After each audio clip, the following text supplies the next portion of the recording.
Amén. Amén, mis hermanos. Paz para todos. Salud, mi hermano. Continuamos en el libro de Romanos, capítulo 12, versículo 9 en adelante, retomando lo que hablamos esta mañana en cuanto a este capítulo, donde vemos que Saulo ha retomado lo que es la exhortación a la práctica de la fe, a la práctica de la vida creyente. Amén. Y claramente exhortando al creyente a vivir conforme a la fe que predica y que asimismo practica. Amén. Hablamos mañana de consagrarnos, de ser sacrificios vivos, de cómo no conformarnos a la mentalidad, a los hábitos y a las costumbres y a los pensamientos de este mundo, y también de todo esto para que podamos cada día ser renovados y transformados por el poder del Espíritu Santo. Amén. Hablamos de que todo creyente que tiene este espíritu y esta voluntad, pues sabe cómo actuar, cómo ir obrando conforme a los dones y a los talentos que el Señor nos da y que son para bendición de cada uno de nosotros, pero también para servicio a la congregación, a los santos. Amén. Y ahora vamos a hablar de lo que es la parte de la vida diaria. Amén. La parte de la vida que tenemos delante de lo que es de nuestros vecinos, de aquellos que nos conocen. Amén. De cómo debemos comportarnos, de cómo debe comportarse aquel que realmente se ha consagrado y quiere ser un sacrificio vivo para nuestro Padre. Amén. Dice, versículo 9, el amor sea sin hipocresía, aborreciendo lo malo, allegaos a lo bueno. Amén. Siempre el tope de todo es el amor, llegar realmente al amor a Dios, al amor a Elohim, nuestro Padre, a Jesús el Mesías, y el amor al prójimo. Amén. Que sea sin hipocresía, o sea, que no haya doblez de corazón en cuanto a lo que el afecto de amor que tenemos para Dios o para el prójimo. Amén. Que realmente sea sincero y sea honesto y no sea con fingimiento. Amén. Dice, aborreciendo lo malo, allegaos a lo bueno. Hablábamos de que nosotros no somos inocentes. Todos nosotros hemos tenido conocimiento de lo que es malo. Y no solamente tenemos conocimiento, sino que practicamos lo que era malo. E hicimos lo que era malo. Amén. Y como ahora cada día tenemos que apartarnos de ese viejo hombre, de esa mala manera de vivir que teníamos antes, y acercarnos cada día más a la buena manera conforme Jesús el Mesías. Recuerde que nuestro modelo, nuestra imagen a seguir es nuestro Señor. Cómo caminó Él, cómo Él se consagró en cuerpo, en alma y de corazón para hacer la voluntad del Padre. Amén. Cómo no vivió para su propio beneficio, sino que vivió para que la voluntad del Padre se cumpliera y para beneficio de todos los que habríamos de creer en Él. Amén. Como cada día aborreció lo malo y amó lo que era bueno. Amén. Dice, amándoos unos a otros con amor fraternal, en cuanto a honor, prefiriéndonos unos a otros. Y esto es algo que casi no se practica mucho. Amén. Generalmente se impone más la relación familiar, se impone más la relación de paisano, ¿cómo se diría? De regional, amén, o cultural. Tenemos más amor fraternal con aquellos que son de nuestra misma raza, de nuestro mismo país. Amén. Pero en realidad lo que dice aquí es que el creyente, aquel que realmente se ha consagrado a Dios y ama a Dios, tiene que entender que para él primero debe estar ¿quién? ¿Qué le dijo Yeshua al pueblo cuando estaba ministrando en un lugar y vino su madre y sus hermanos? Y le dijeron: Señor, he aquí tu madre y tus hermanos. ¿Qué enseñó él? ¿Qué dijo él? ¿Quién es mi madre y quiénes son mis hermanos? Dice: los que hacen la voluntad de Dios. ¿Qué quiso decir él? Antepuso a aquellos que tenían corazón para Dios, que querían conocer a Dios, antes que su relación ¿qué? Carnal o familiar. Amén. Y eso es algo que tristemente en las congregaciones no se ve. Por eso es que estamos tan divididos. Que si no somos de la misma denominación, que si no somos del mismo grupo, que si no somos de la misma país o de la misma región o de la misma cultura, entonces nos separamos. Amén. Y esto es mandato de Dios, es mandato del Señor, que nosotros debemos anteponer a la familia de la fe, antes que a la familia secular, a la familia terrenal. Amén. Ahora recuerde, para todos nosotros eso es difícil.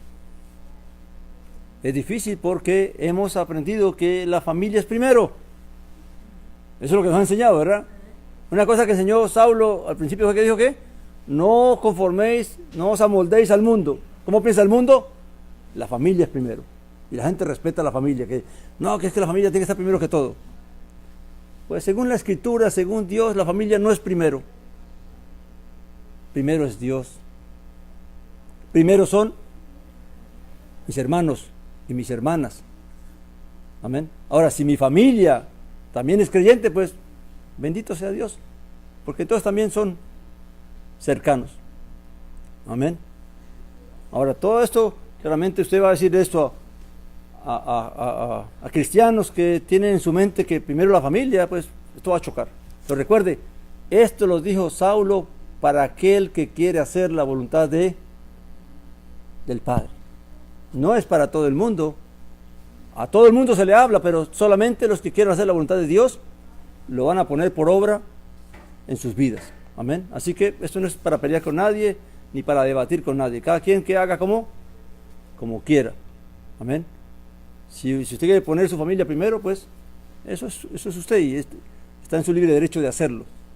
Pero que venimos a conocer cuál es la voluntad de Dios, qué es lo que Dios pide y qué es lo que Dios demanda. Amén. Ahora, no por eso abandonamos nuestra familia, a nuestros hijos, a nuestras esposas, a nuestros esposos. Amén. Pero una cosa es no abandonarlos, otra cosa es a ponerlos en primer lugar. Amén.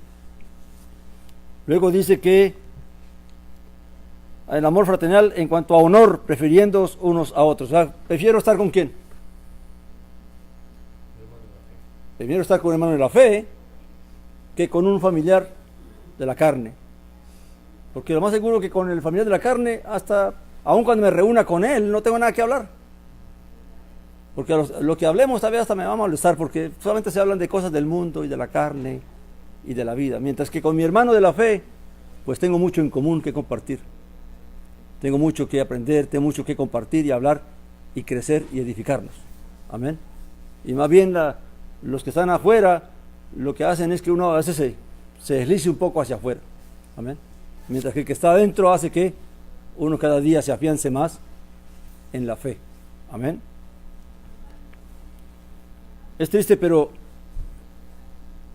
aunque todos decimos amar a Dios y creer en Dios y querer hacer la voluntad de Dios, ni siquiera nos apoyamos como creyentes para cumplir la voluntad de Dios, sino que cada quien a veces cada quien hace lo que cree que debe hacer, y a veces no apoyamos algo que el Espíritu nos muestra que es conforme a la voluntad de Dios, simplemente porque no está en mi grupo, no es de mi grupo, no es de mi denominación o de mi doctrina, y entonces esa es otra cosa.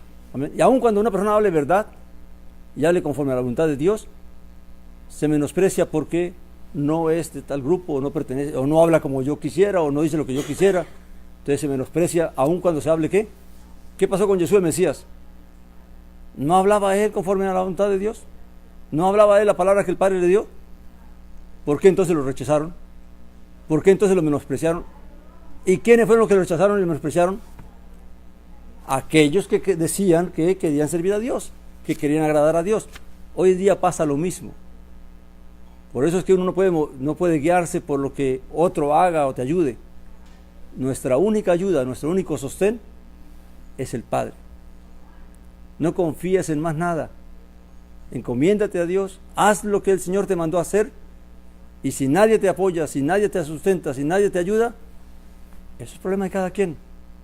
Pero tú haz tu tarea, haz lo que el Padre te ha mostrado que debes hacer. ¿Te imaginas que Jesús se hubiera puesto a pensar, pero Padre, mire que los líderes no me apoyan, no me ayudan, antes me critican, antes me dan me siembran mala cizaña, me dan mal testimonio, hablan mal de mí contra el pueblo para que no me oigan? ¿Usted se imagina que él se hubiera puesto a pensar en eso? Pues cualquiera renuncia y se va para atrás. Amén. Y al final vemos que en realidad los que lo siguieron no fueron una gran cantidad. Así que la fe, por eso dice la palabra, la fe no es de muchos. Amén. Aunque muchos profesamos decir que somos creyentes y todo eso, en realidad imponemos la carne. La carne nos domina y la carne nos hace que hayan estas rivalidades y estas diferencias y estas divisiones entre nosotros mismos. Amén. Dice, en cuanto a diligencia, no perezosos. Y aquí el creyente realmente debe tener la voluntad del Espíritu de buscar en todo tiempo a Dios, de buscar en todo tiempo conocer, entender y hacer la voluntad de Dios. Por eso dice Saulo en alguna parte, dice en Corintios, dice, aprovechando bien el tiempo. Amén. Para que el tiempo no se nos vaya y después lamentemos, ay, no tengo contentamiento en eso. El tiempo se fue y perdí mi tiempo en cosas que no debía haber hecho. Amén. Y luego, fervientes en espíritu, sirviendo al Señor. O sea, realmente todo aquel que realmente siente su corazón que el fuego del Espíritu quema en él, porque el sacrificio vivo lo que significa es que ¿cuál es el fuego que te va a quemar? ¿Cuál es el fuego que va a consumir tu vida, tu cuerpo? El fuego del Espíritu. Para que un sacrificio se queme, ¿qué necesita? Fuego. Sin fuego no hay sacrificio, porque entonces, ¿qué lo va a quemar? ¿Qué lo va a consumir? Pues igualmente en nuestra vida es el fuego del Espíritu el que va a consumir nuestra vida, donde cada día va a ir quemando nosotros, quemando lo malo y haciendo que lo agradable salga, que lo que agrada a Dios realmente surge en nosotros.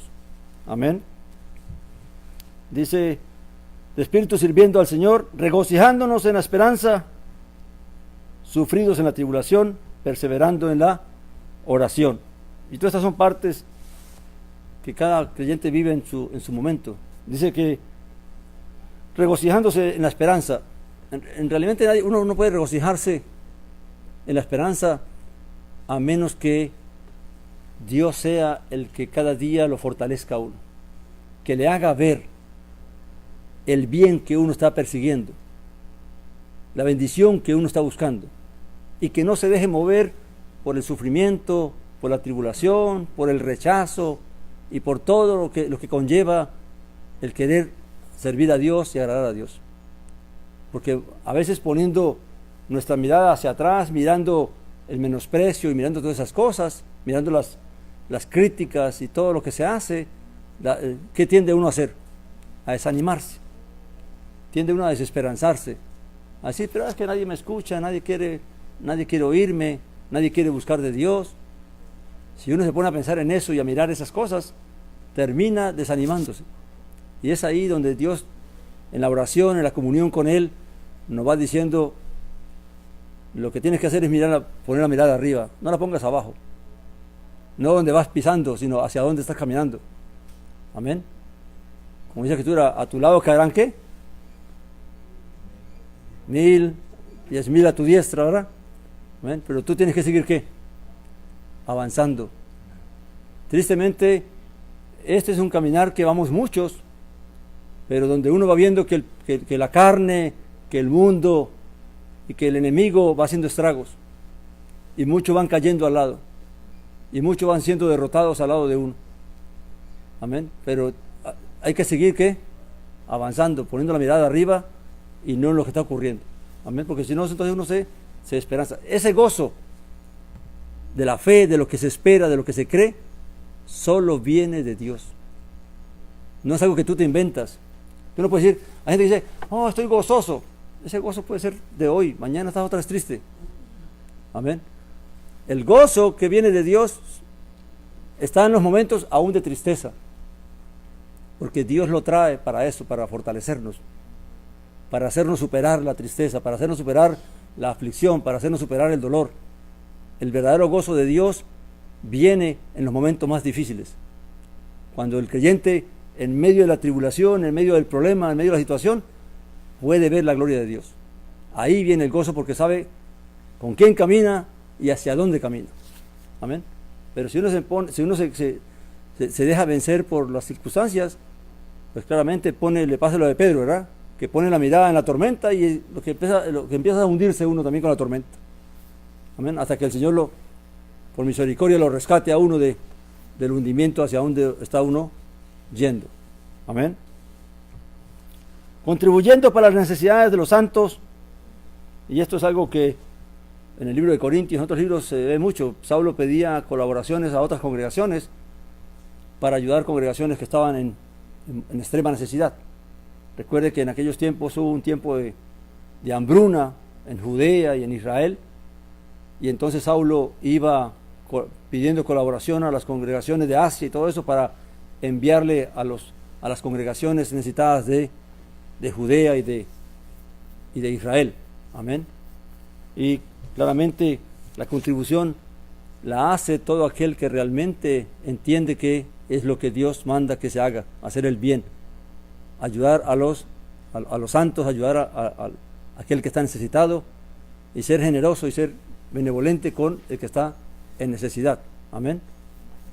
Y aquí también hay que entender de que hay siervos que se dedican a la obra y necesitan ser sustentados por la congregación. No todos lo necesitan, pero hay quienes lo necesitan. Saulo fue uno que dijo, yo procuro con mis propias manos ganarme el sustento de lo que necesito.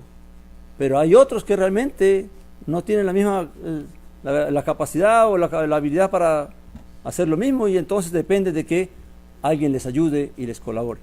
Amén. Así que ahora también hay que saber a quién vas a colaborar y a quién vas a ayudar, en cuestión de ayudar a los santos. Amén. Recuerden que para el necesitado, pues cualquier prójimo que esté en necesidad, si uno tiene con qué, uno debe ayudar. Pero aquí estamos hablando en el caso de los santos, de los creyentes. Amén. Dice, contribuyendo a las necesidades de los santos, practicando la hospitalidad.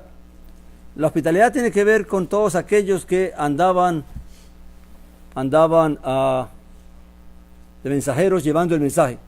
Hay una carta de Juan, la tercera carta de Juan, es una reprimenda que Juan le da a un gentil que se había puesto de acuerdo con otros gentiles para rechazar a todos los misioneros judíos y no apoyarlos. Y ya empezaba a haber esa división entre gentiles, creyentes gentiles y creyentes judíos. Y cuando venían misioneros de los judíos, entonces este hombre hablaba mal a la congregación para que no los apoyaran, no los sustentaran y no les dieran posada. Cuando habla de la hospitalidad, está hablando en cuanto a aquellos que sirven a Dios y que van llegando y que necesitan ayuda para su obra. ¿Ven? Antiguamente existía eso, misioneros que iban llevando el mensaje. Hoy en día ya por toda parte hay siervos de Dios y ya casi no se practica mucho, aunque sí hay unos cuantos que se llaman misioneros, pero que en realidad ya no es tan común como antiguamente. Amén. Recuerde que cuando recién comenzó el mensaje a salir hacia las naciones, Toda esta gente fue a llevar el mensaje. Y por eso había, pero hoy en día el mensaje está en todas las naciones ya. La mayoría de las naciones son cristianas, son católicas, son protestantes. Amén. Ya el mensaje está ahí. Lo que hay que traer es enseñanza para crecer, para conocer y entender la voluntad del Señor. Amén. Dice, perseverando en la oración. La oración es algo que realmente no es algo que se debe imponer a nadie. No hay que decirle a la gente, tú tienes que orar, porque la Escritura misma nos exhorta a orar en todo tiempo, a orar en toda ocasión. La oración es el refugio nuestro.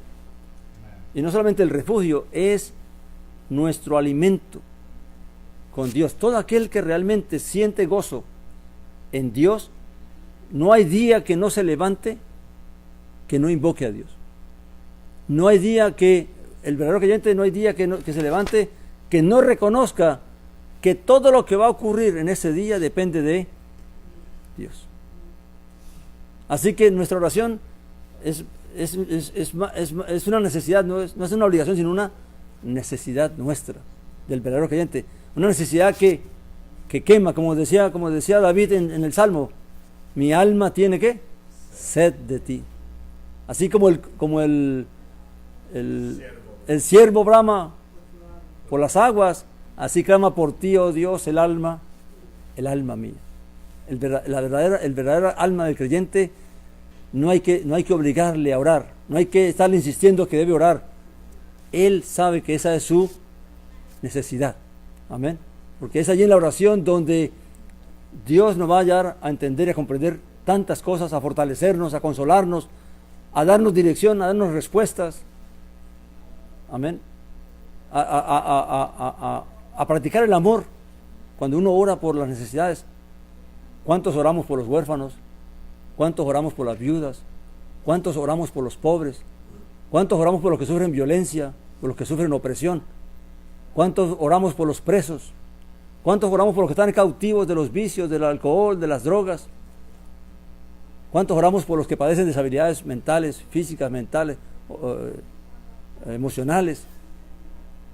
Hay tanto por qué orar, hay tanta necesidad de Dios en las almas, que a veces el verdadero creyente se sale del egoísmo, se sale de sí mismo.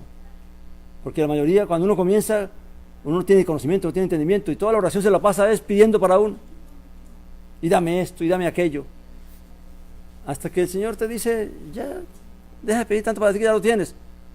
A ver si miras al prójimo. Y en la oración se practica eso. Cuando uno ora, hay cosas que uno escucha, necesidades que uno escucha, y sin que estar diciéndole a nadie, ni tratando de darse a entender que uno, hay que orar, hay que interceder, y que Dios sea ayudando aún en aquellas cosas que tú no puedes hacer. Pero que Dios se mueva a, ¿qué? A misericordia, porque es Él el que lo hace, no es uno. Amén. A veces nosotros queremos ser los que resolvemos todos los problemas, porque queremos que nos miren bien.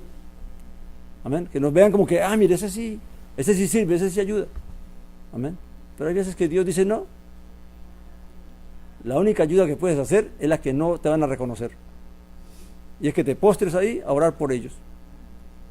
Y que ellos nunca lo sepan, que ellos nunca lo vean. ¿Por qué vino la ayuda? Amén. Entonces, la oración es parte de eso. Es parte de cómo intercedemos, de cómo ayudamos, de cómo nos gemimos delante de Dios por las necesidades de otros. Amén. Y hay mucha necesidad. ¿Cuántos oramos porque los vecinos abran su corazón, que Dios abra el corazón de ellos? Por los judíos, que Dios que les quite la venda. Amén. Por los mismos palestinos, que se acabe esa guerra que hay entre ellos. Amén. Que Dios también tenga misericordia de ellos y también haga que la luz gloriosa del Evangelio de Jesús de Nazaret resplandezca para iluminar a cada nación, a cada pueblo, a cada tribu, a cada lengua. Hay tanto por orar. Amén. Recuerde que el mayor de todos los mandamientos, ¿cuál es? El amor. Hay personas que justifican cosas y juzgan a comunidades y juzgan a pueblos. Nosotros no somos llamados a juzgar a nadie, somos llamados a tener misericordia y a orar y a pedir por ellos. Así como pedimos por Israel, también debemos pedir por los palestinos. Así como pedimos por los judíos, también hay que pedir por los árabes, para que también Dios los ilumine a ellos y un día también salgan de la confusión y del error. Amén. No, no porque esos son musulmanes, entonces no oremos por ellos. No, son nuestro ¿qué? Nuestro prójimo. Amén. Aún dice la Escritura que si alguien te hace mal, ¿qué? Ora por el bien de esa persona. Amén. Luego dice, bendecid a los que os persiguen. Hablando de eso. Bendecid y no maldigáis. Mire, hay cosas que mueven el corazón, que dan enojo. Cuando uno ve tanta violencia, tanta maldad, tanta opresión, tanta injusticia, uno ve esas cosas y en realidad el corazón se le revuelca un poquito, porque es demasiada la injusticia y la maldad. Amén. Pero aún así, uno va en la oración, como dijo David, no fue David, fue Asaf, creo, ¿verdad? Le dijo a David, cuando miraba la maldad la prosperidad de los malos, mis pies casi que resbalan. Amén. ¿Por qué? Porque claramente a veces uno se deja llevar por toda esa maldad y todo eso, y uno quisiera como que se haga justicia ya. Y uno va delante de Dios, dice, espera, no te, como le dijo Dios a Caín, ¿verdad? No te desesperes, no te saltes, porque entonces vas a dar lugar ¿qué? Al mal pensamiento y al pecado. Amén. Entonces uno cuando siente todo eso, hay que ir allá y pedir a Dios que tenga misericordia de este pueblo, de esa nación, y que entonces realmente sea Dios permitiéndonos vivir en paz y en bienestar. Orar por el presidente, aunque no le agrade a uno lo que haga, lo que diga un gobernante, no solamente el presidente, cualquier otro gobernante. Nuestro deber es orar por ellos, para que Dios permita que gobiernen con justicia, con equidad, con honestidad, para que entonces todos tengamos ¿qué? Paz y bienestar. Amén. Luego dice, regocijarse, versículo 15, regocijarse con los que se regocijan, llorar con los que lloran. O sea, hay que poner también el hombro. Amén. Hay veces que uno tiene que ir a consolar personas que no son de la fe y han perdido un familiar, han perdido a alguien, y hay que ir también a ¿qué? A dar consolación. Amén. Aun cuando después te quieran hacer daño, así como le pasó a los enviados de David. ¿Se acuerdan? Cuando David mandó a unos enviados a consolar a un rey que su padre había muerto, ¿y cuál fue el pago que le dieron? Que los cogieron y los avergonzaron, le cortaron media barba y los mandaron casi semidesnudos. Amén. Y los avergonzaron. Ay, que no importa. Así sea una persona que tú sepas que te tiene inquina, que te tiene bronca, que te tiene deseo de maldad. Si un día lo ves que está pasando momentos difíciles, también trae consolación, trae exhortación para que Dios también sea teniendo misericordia de todos ellos. Amén. Esa es la parte más difícil, porque a veces nosotros, y es ahí donde se cumple lo que Saulo decía al principio, el sacrificio vivo. O sea, cada día yo tengo que hacer ¿qué? Morir esta carne, todos mis deseos de venganza, todas mis inquietudes, todas mis aflicciones, mis dolores, todo eso que veo que me causa dolor, tengo que quemarlo cada día allí para que no florezca en mí, y entonces yo pueda vivir cada día conforme ¿qué? La voluntad. ¿Usted creen que el Mesías fue fácil tener que lidiar con todo lo que él lidió? ¿Cómo se sostuvo él? Orando. Por eso a veces se apartaba solo, porque quería estar ¿qué? En su comunión, porque era allí donde él también se fortalecía. Hablando del Mesías, le voy a hacer una pregunta a ustedes. ¿El Mesías fue glorificado por las obras o por la fe?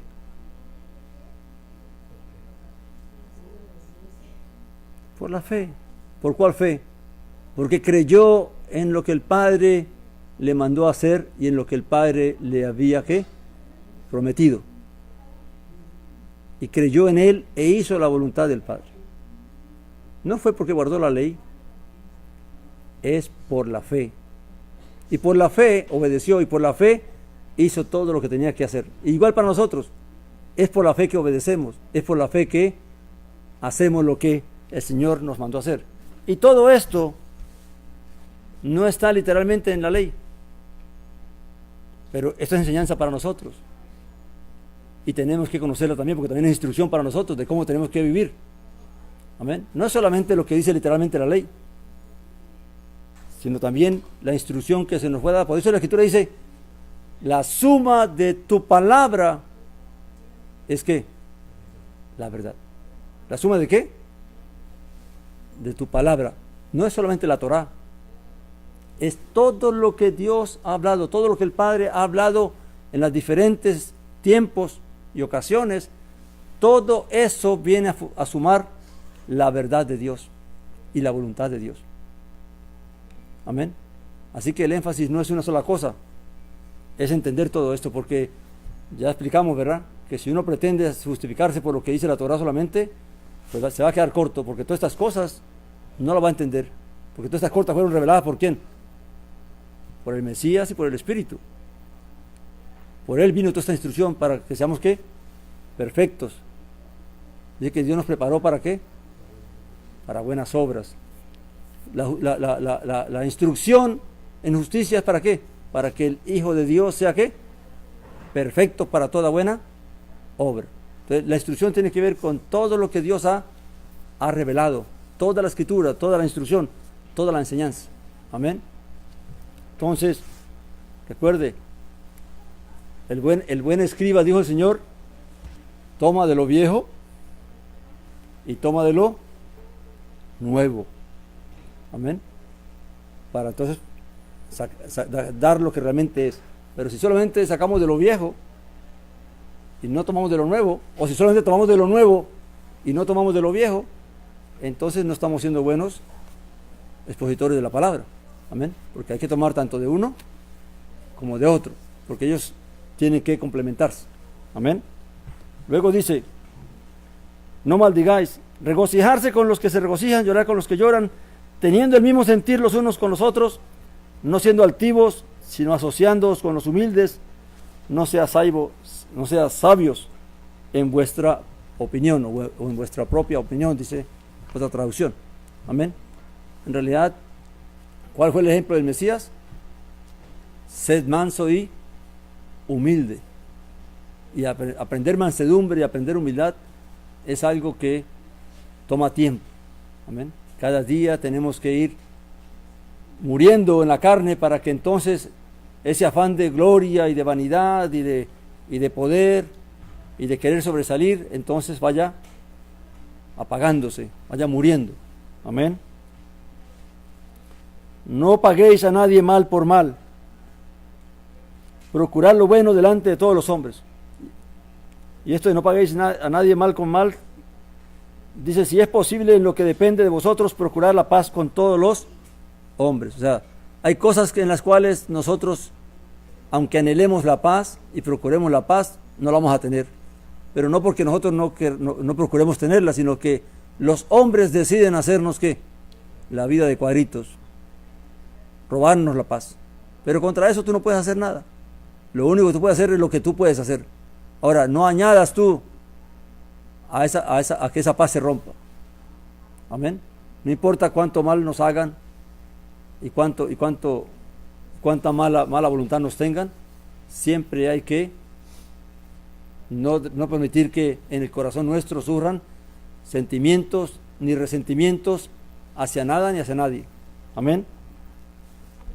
No toméis venganza vosotros mismos, amados, sino dad lugar a la ira, porque está escrito, mía es la venganza, yo pagaré, dice el Señor. Así que, si tu enemigo tiene hambre, ¿qué debes hacer? Dale de comer. Si tiene sed, dale de beber, porque haciendo esto amontonarás ascuas sobre su cabeza. Claramente le darás una lección. Si nosotros realmente le hacemos el bien a aquel que nos hace el mal, realmente lo que le haremos es una oportunidad para que reflexione, para que medite. Algunos lo harán, otros tal vez no. Otros más resentimiento les da, porque Hay gente que le da rabia cuando aquel que le hace el mal le devuelve con bien. Y entonces más rabia le da. Amén. Pero hay otros que te hacen el mal y cuando tú les haces el bien reflexionan, recapacitan y entonces ven lo que antes no podían ver en nosotros. Amén. Entonces, cuando dice amontonarás ascua sobre su cabeza, quiere decir que realmente va a hacer que él pueda ¿qué? Reflexionar. O reflexiona o se enciende más. Amén. O las ascuas lo ayudan a poder mirar mejor, a quemar lo que debe que quemar, o el incendio se va a formar más fuerte en él. Amén. No seas vencido por lo malo, sino vence con el bien el mal. Amén. Y todo esto tiene que ver con cómo debemos vivir en medio de esta sociedad, en medio de este mundo donde cada quien busca cómo sobrevivir, cómo pisa al prójimo para subir más él, cómo le quita al que tiene, lo poquito que tiene, amén, cómo lo usa, cómo lo explota, en un mundo donde el egoísmo y la avaricia y la codicia y la ambición y todas estas cosas son el hábito del mundo. Es donde el creyente tiene que empezar a ver que ese no es el camino que Dios quiere que uno recorra, sino que el camino de la fe es un camino de que cada día tener discernimiento, tener conocimiento y poder saber qué es lo que a Dios le agrada y qué es lo que al Señor no le agrada, y irme yendo por el camino que agrada a Dios y apartarme cada día más del camino que desagrada a Dios. Amén, mis hermanos. Vamos a dejar allí. Luego viene capítulo 13, que también tiene que ver con lo que es el vivir del creyente aún con las autoridades. Amén. Y allí también hay más instrucciones en cómo, de qué cosas apartarse, de qué cosas. Todo esto a veces no se habla mucho, pero este es el énfasis más grande que la Escritura le da al verdadero creyente. El verdadero creyente tiene que aprender a conocer aquello que realmente la gente a veces no quiere oír. Amén. La gente a veces queremos oír de bendiciones y de todo lo bueno que Dios nos puede dar, de como hijos del Rey tenemos derecho a todo lo bueno. Por eso Yeshua murió por nosotros y sufrió por nosotros para darnos todo lo bueno. Pero en realidad la enseñanza va en dirección contraria. Amén. Y es que el hombre, por eso dijo el Mesías, el que quiera seguirme, ¿qué? Niegues a sí mismo, tome su cruz y sígame. Amén. Ahora, el camino de la fe es negación en cuanto a ¿qué? Negación en cuanto a servir el mal. Decíamos esta mañana que Saulo está aquí recapitulando o explicando un poquito más abiertamente lo que enseñó en cuanto a lo que dijo él. Dijo: anteriormente vosotros presentaste vuestros miembros para el pecado y la injusticia y la maldad, ¿verdad? Ahora, ¿qué debemos hacer? Ahora presentad vuestros miembros para hacer el bien y para practicar la misericordia y el amor. O sea, la renovación consiste en eso. La renovación es entender qué es lo que Dios quiere, y la transformación es dejar una forma que tenía antes y tomar una nueva forma. ¿Cuál es la forma que tengo que dejar? La forma del primer Adán. ¿Amén? Y tomar la forma de ¿quién? Del postrer Adán, de Yeshua el Mesías. En eso consiste la renovación y transformación. Que yo me despoje del viejo Adán con toda su maldad y toda su malicia y todo su pecado y toda su esclavitud al pecado, y que ahora entonces yo siga los pasos del postrer Adán, de Yeshua el Mesías, que aprenda a ver cómo vivió él, cómo caminó él, y entonces yo siga sus pisadas. Eso es lo que Saulo está diciendo aquí. Amén. Algo que dijo el Mesías que siempre la primera vez que lo leí me impactó mucho, fue cuando él retó a los fariseos y a los que estaban alrededor de él, que le estaban haciendo mal, y él les dice en la cara: ¿quién de ustedes me redarguye de pecado? ¿Usted sabe lo que es decir eso a personas que que te aborrecen, que te rechazan, que quieren buscar el mal en ti, abrirles esa puerta y darles esa oportunidad. Amén. Y claramente nadie pudo reargüirlo de pecado. ¿Pero por qué? Porque claramente él vivió conforme a esto. No dejó que la carne, no dejó que nada de sí mismo se prestara para causarle mal a nadie. Por eso dice, más adelante Saulo va a decir algo en este libro de Romanos, dice que el que ama al prójimo ha cumplido la Torah. Porque el que ama al prójimo no le hace ningún mal, no le desea ningún mal. Amén. Todo lo que el que ama verdaderamente a Dios y al prójimo no lleva pecado, porque no va a cometer ninguna falta contra aquel que está confiado a su lado. Amén. Entonces, claramente, esto hay que estudiarlo con calma, esto hay que masticarlo, hay que meditarlo, porque a veces lo leemos aquí y lo explicamos un poco, pero llegamos a la casa y encontramos que el vecino nos está haciendo la vida de cuadritos. Amén. Y vemos que entonces viene la maldad y nos toca un poco. Viene la injusticia y nos toca un poco. Y entonces, ¿cómo reaccionamos? Amén. ¿Qué decimos? Pero es que todo el mundo lo hace. Pues yo también lo hago. ¿A dónde va Vicente? A dónde va la gente. Amén. Pero claramente nosotros tenemos... Todo esto es para realmente examinarnos, cuestionarnos cómo estamos obrando. Hay resentimiento aún en nosotros, hay maldad aún en nosotros. ¿Cómo actuamos con aquellos que nos han hecho mal, que sabemos que han procurado el mal para nosotros? ¿Cómo estamos obrando con ellos? ¿Estamos diciendo, pues le pago con la misma moneda? ¿O realmente estamos dispuestos a pasar por alto lo que sabemos que nos han hecho y estamos dispuestos a ayudarles en el momento de necesidad? Amén. Porque esto es fácil hablarlo aquí, otra cosa es allá con nuestros vecinos y con nuestros compañeros de trabajo y con nuestros jefes y con todo aquel que nos rodeamos cuando vamos manejando, cuando vamos por toda parte.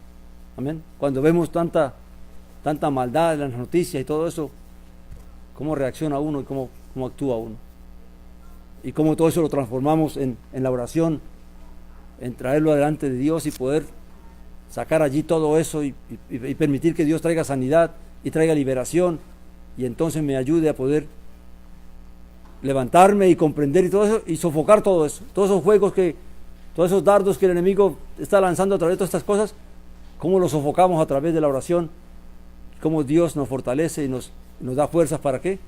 Para levantarnos nuevamente. Pero hay que quemarse cada día delante de Dios, buscar cada día apartarse, aborrecer toda maldad y practicar toda justicia. Amén. Recuerde, aún aquellos que abiertamente están en pecado, nosotros no tenemos por qué desearles el mal. Ni a los homosexuales, ni a las lesbianas, ni a los satánicos, a nadie, ni a los musulmanes, ni a los que están allá matando cristianos allá en el Medio Oriente. A nadie podemos desearles el mal. ¿Cuál debe ser nuestro comportamiento hacia ellos? Orar delante de Dios, pedirle a Dios que tenga misericordia de ellos, y así como nosotros nos abrió los ojos para poder ver lo que antes no podíamos ver, que también Dios pueda permitir que ellos también vean, que la palabra les llegue de alguna manera para que entonces esa semilla traiga luz a sus vidas. No podemos aborrecer a nadie, no podemos odiar a nadie. Amén. No importa cuánta maldad haga. Amén. No se puede. Ahora, claramente, eso solamente lo va a poder hacer aquel que le abra el corazón a Dios, porque Dios lo va a hacer posible. Pero si Dios no está en nosotros, difícilmente el resentimiento, el odio, el deseo de venganza, el deseo de hacer también el mal va a surgir en la persona. Porque esto no es para todo el mundo, esto solamente lo hace ¿quién? Lo hace Dios con aquel que le sirve, para aquel que le cree, para aquel que le obedece.